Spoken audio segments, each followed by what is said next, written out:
आज की युवा पीढ़ी को किताबों से परहेज क्यों? हम तो उस देश के वासी हैं जहां भगत सिंह जैसा पुत्र पैदा हुआ। आज हम भगत सिंह जी का शहीदी दिवस मना रहे हैं। आप सब जानते हैं कि 23 मार्च 1931 को लाहौर जेल में भगत सिंह और उनके साथी हंसते हंसते फांसी के फंदे पर चढ़ गए। लेकिन आज की युवा पीढ़ी को ये पता होना चाहिए कि भगत सिंह की किताबों को लेकर दीवानगी, फांसी से पहले भगत सिंह किताब पढ़ रहे थे। भगत सिंह को पढ़ना बहुत पसंद था।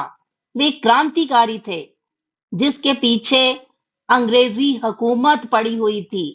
उनकी किताबों को लेकर दीवानगी हम सबको हैरान करती है। वे अपनी जिंदगी के आखिरी वक्त तक नई नई किताबें पढ़ते रहे। वो किताबें पढ़ते वक्त नोट्स भी बनाया करते थे जो कि आज ऐतिहासिक दस्तावेज की शक्ल ले चुके हैं।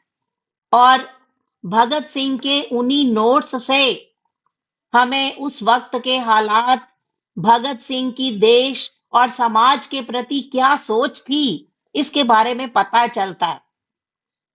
कुछ दस्तावेज ये बताते हैं कि भगत सिंह जब जेल में थे तब भी खूब सारी किताबें पढ़ रहे थे। वो अक्सर अपने दोस्तों को चिट्ठी लिखकर किताबें मंगवाते थे।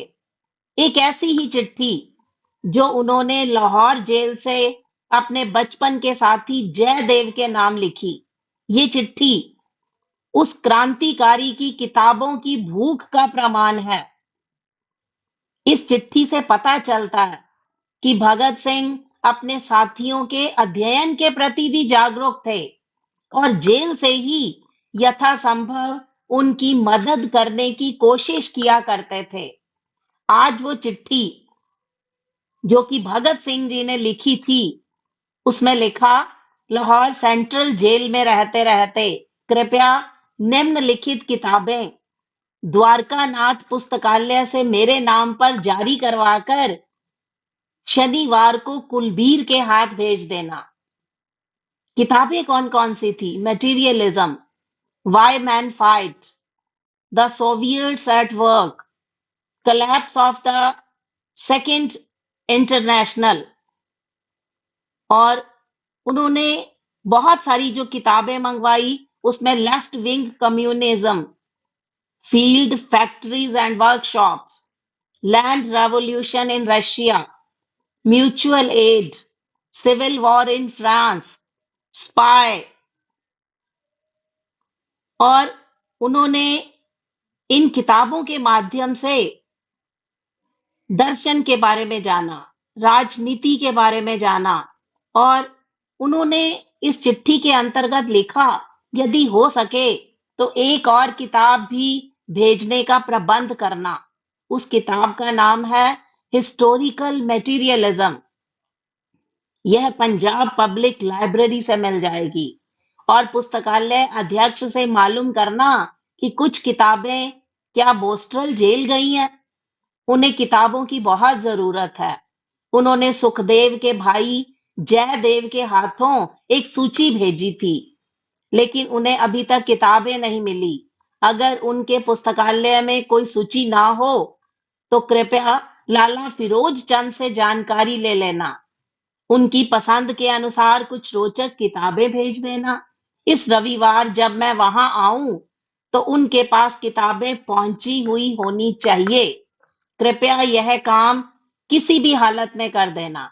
और साथ ही Punjab peasants in prosperity and डेप्ट बाय डार्लिंग, इस तरह की दो अन्य किताबें जो कि किसान समस्या पर हैं, उन्हें अवश्य भेज देना। अंत में लिखते हैं, आशा है तुम इन कष्टों को ज्यादा महसूस ना करोगे। भविष्य के लिए तुम्हें यकीन दिलाता हूं कि तुम्हें कभी कोई कष्ट नहीं होगा। सभी मित्रों को मेरी याद कहना। लज्जावती जी को मेरी ओर से अभिवादन। उम्मीद है अगर दत्त की बहन आई तो वो मुझसे मुलाकात करने का कष्ट करेगी। आदर के साथ, भगत सिंह। आपको ये भी बताना चाहती हूँ कि आखिरी दिन भगत सिंह लेनिन को पढ़ रहे थे। जिस वक्त भगत सिंह जेल में थे, उन्होंने कई किताबें पढ़ी।